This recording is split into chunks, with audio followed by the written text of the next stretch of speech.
BJP நாடாளுமன்ற உறுப்பினர்கள் ஏற்படுத்திய பிரச்சனை. அது மட்டுமில்லை, அமைச்சர்களே அதை தடுப்பதற்கு பல வழிகளை கையாண்டு அவர் பேச அனுமதி மறுக்கப்பட்டிருக்கிறது. அப்படிப்பட்ட சூழலிலே பிரதமர் ஒவ்வொரு முறையும் ஜனாதிபதி குடியரசுத் தலைவருடைய உரை மீது உரையாற்றுவதற்கு இதுவரை வழமையாக பிரதமர் அதற்கு பதிலளிக்க வேண்டும். நடைபெறக்கூடிய விவாதமும் நடைபெறவில்லை. பதிலளிக்க வேண்டிய பிரதமர்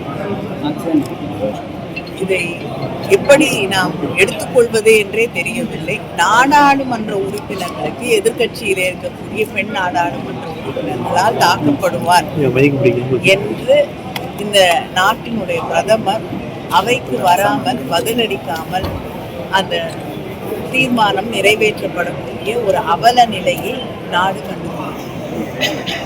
இதற்கு என்ன விளக்கம் அவர்கள் அளிக்கப் போகிறார்கள் என்று தெரியவில்லை.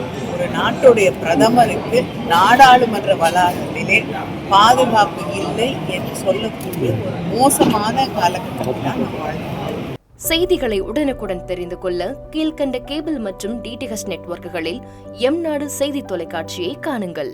பாதகம் செய்பவரை கண்டால் நாம் பயம் கொள்ளலாகாது பாப்பா.